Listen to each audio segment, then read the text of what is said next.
Hello my friends, मैं अवनाथ यादव आपके अपने यूट्यूब चैनल जन कप्सन क्लास स्वागत करता हूं। कैसे हैं दोस्त आप लोग?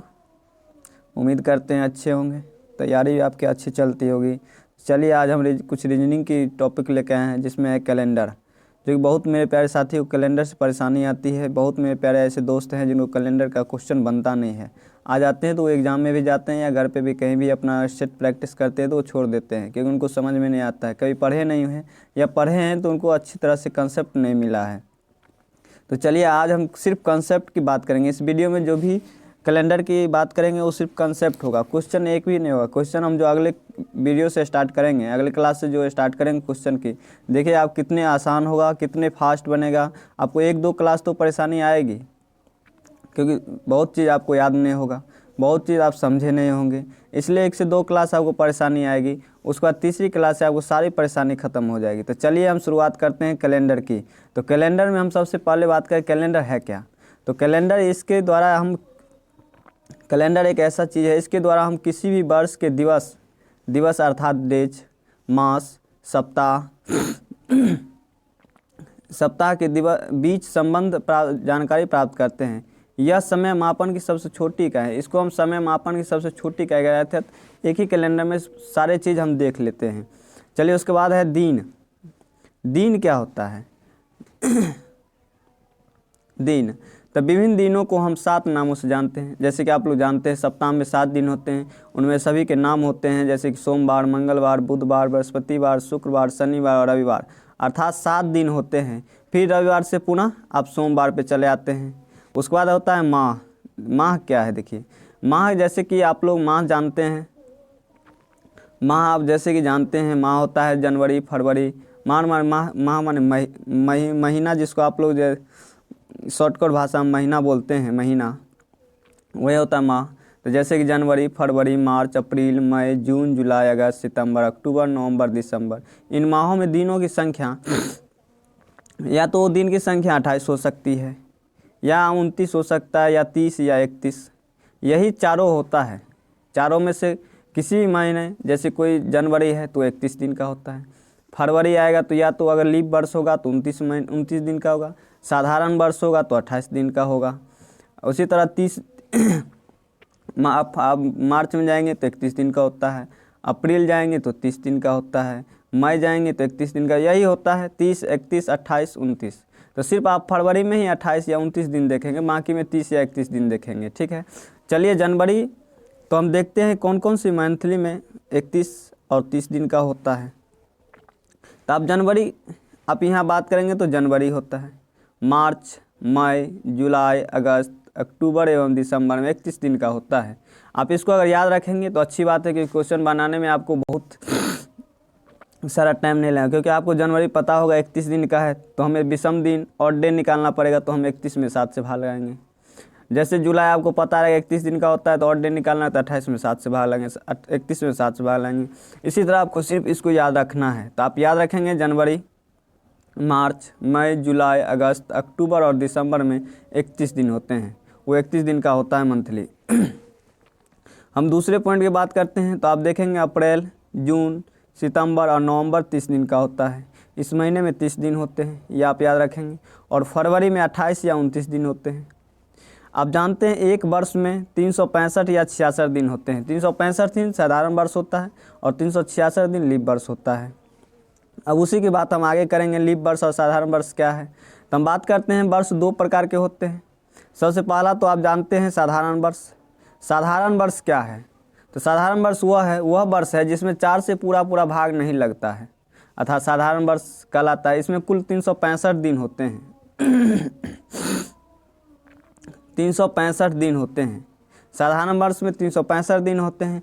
जैसे आपको 1900 नहीं होगा, ये गलती से एग्जाम्पल दिया गया है। 1987, 1993, 1997, 2005 ये साधारण वर्ष हैं, जिसमें कि चार से पूरी भाग न लगे। और शताब्दी वर्ष, शताब्दी में 100, 200, 500, 1000, 1900, ये सब शताब्दी वर्ष हुआ। और शताब्दी वर्ष साधारण वर्ष होगा कब होगा? जब उसमें 400 से पूरी भाग ना लगे। साधारण वर्ष तभी होगा जब उसमें 400 से पूरी भाग ना लगे, तो वो साधारण वर्ष होगा। जैसे 200, 500 ये साधारण वर्ष नहीं है। 200, 500, 1900 ये साधारण वर्ष है, क्योंकि इसमें 400 से पूरी भाग नहीं लगता है। चलिए हम आगे देखते हैं, लीप वर्ष की बात करते हैं।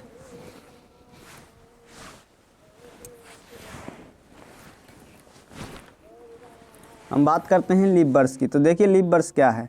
वैसे वर्ष जिसमें 4 से पूरी भाग लगता है या शताब्दी वर्ष की स्थिति हो। ऐसे वर्ष जिसमें 4 से या 400 से पूरी भाग लगे वो लीप वर्ष कहलाता है। तो चलिए हम नेक्स्ट की ओर चलते हैं। तो लीप वर्ष आइए देखिए, 400 से पूरी भाग लग जाता है, जैसे कि 1988, 1992, 1996, 2000 आदि लीप वर्ष होगा। लीप वर्ष में 366 दिन होते हैं, क्योंकि 2000 में 400 से भाग लग जाता है। 1988 में आप 4 से भाग लगा सकते हैं। 1992 में 4 से भाग लगता है। तो ये सब लीप वर्ष हुए। लीप वर्ष में आप जैसे कि जानते हैं, लीप वर्ष में 366 दिन होता है। चलिए हम बात करते हैं विषम डे, ऑड डे की क्या होता है। तो ऑड डे देखिए, विषम दिन किसी भी माह, वर्ष आदि के दिनों की संख्या में 7 से भाग देने पर जो शेष बचता है उसका वह विषम दिन कहलाता है। अर्थात सप्ताह में 7 दिन होता है, वो 7 दिन के बाद प्रत्येक दिन क्या होता है, रिपीट होता है।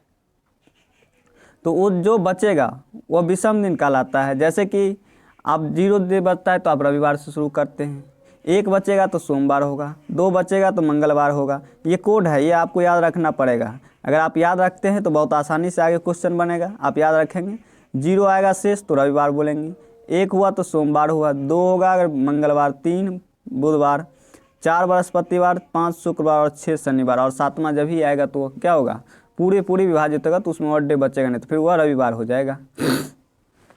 चलिए आगे थोड़ा हम बढ़ते हैं। ये सारी हम बताएंगे कहाँ से 0 आता है, 1 आता है, 2 आता है, वो हम क्वेश्चन जब बताएंगे उस समय आपको और कंसेप्ट देंगे। पहले आप इसको याद रखना है। चलिए हम बात करते हैं,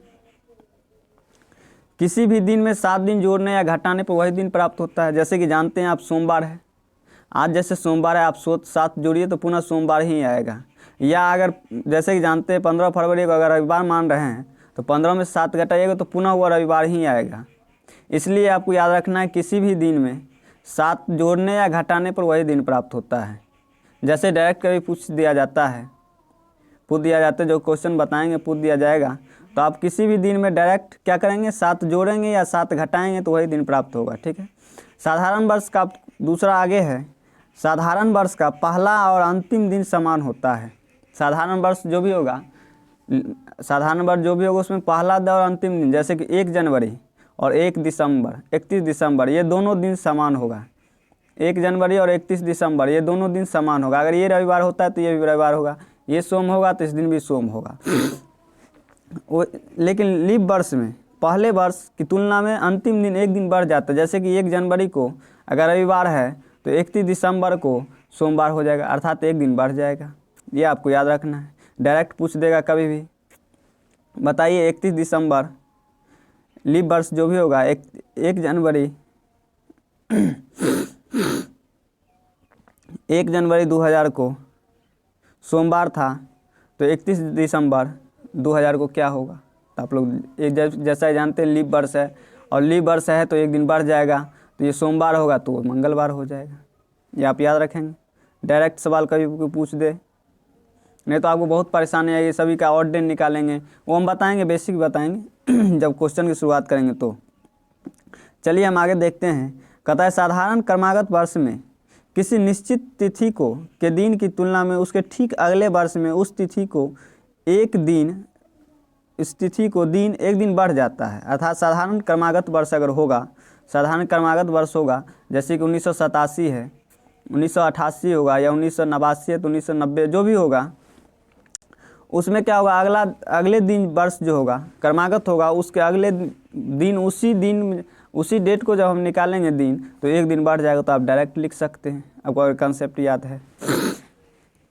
चलिए हम बात करते हैं साधारण वर्ष में विषम दिनों की संख्या। वर्ष में विषम दिन, जैसे कि साधारण वर्ष अगर होगा 365 होगा तो उसमें विषम दिन की संख्या, ऑड डे की संख्या कितनी होगी, 1 होगी। अगर कोई भी साधारण वर्ष होगा उसमें विषम दिनों की संख्या 1 होगी। चलिए आगे देखिए, अगर वो लीप वर्ष हो रहा है, तो जूम कर लें,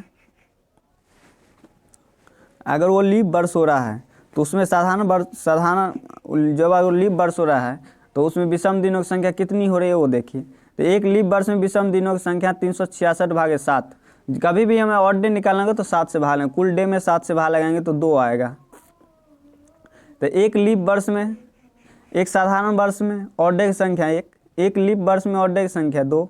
तो 100 वर्षों में, तो यह हम निकाल के बताएंगे, 100 वर्षों में 76 वर्ष साधारण होगा और 24 वर्ष लीप वर्ष होगा। तो 76 साधारण वर्ष में एक डे होता है, एक साधारण वर्ष में एक विषम दिनों की संख्या 1, तो 76 में 76 विषम दिन की संख्या, और एक लीप वर्ष में विषम दिनों की संख्या 2, तो 24 विषम दिनों, 24 वर्ष में विषम दिनों की संख्या 24 दूनी 48, 48 प्लस 76 बराबर 124 विषम दिन की संख्या होती है। तो 124 दिन की 124 दिनों की विषम दिन की संख्या होती है। तो हम फाइनली ये विषम दिन की संख्या निकालें, क्योंकि विषम दिन की संख्या जब तभी होगा जब वह 7 से पूरी ना कटे, 7 से कम होना चाहिए, तभी वो विषम दिन आएगा। तो 124 विषम संख्या हो गया, फिर 7 से भागेंगे तो 100 वर्षों में विषम दिन की संख्या 5 होगा।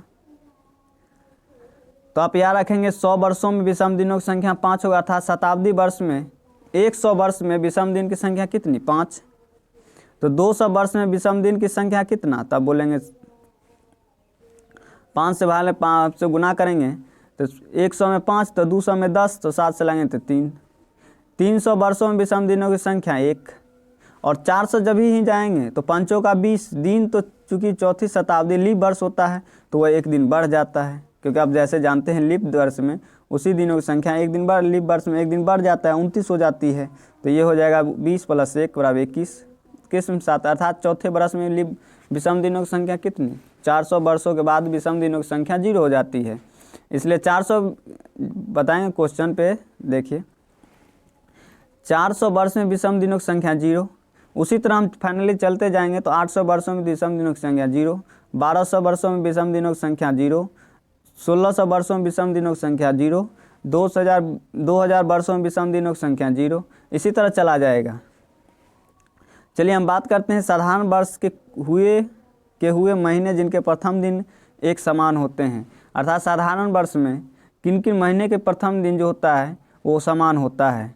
तो आप जाएंगे तो जनवरी और अक्टूबर का प्रथम, अगर साधारण वर्ष है तो जनवरी का और अक्टूबर का पहला दिन समान होगा, जो जनवरी का पहला दिन होगा वही अक्टूबर का पहला दिन होगा, जो जनवरी का पहला दिन होगा वही अक्टूबर का पहला दिन होगा।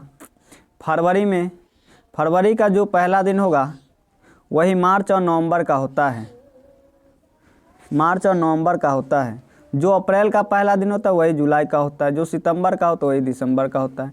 सिर्फ आपको इसको याद रखना है।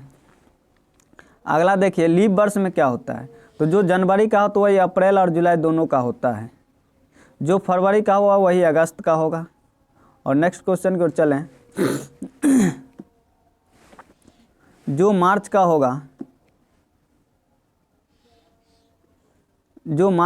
वही नवंबर का होगा, और जो सितंबर का होगा वही दिसंबर का होगा। तो आपको याद रखना है प्रत्येक शताब्दी वर्ष की विषम दिनों की संख्या उसके अंतिम दिन को बताता है। अगर विषम दिन जो आ रहा है, अगर कोड 100 वर्ष है उसमें 5 विषम आता है तो वह शुक्रवार को बताएगा, क्योंकि शुक्रवार 5 होता है। अगर वह 200 है, विषम दिन 3 आता है तो वह बुधवार को बताता है, क्योंकि बुधवार की कोड क्या हम लोग याद किए थे, 0 1 2 3 4 5 6, रविवार सोमवार मंगलवार बुधवार बृहस्पतिवार शुक्रवार शनिवार, रविवार का 0 होता है, तो आप याद किए थे। 300, अगर 300 वर्ष है तो 1 विषम आता है तो वह सोमवार होगा। 400 वर्ष है, 0 विषम आता है तो रविवार होगा।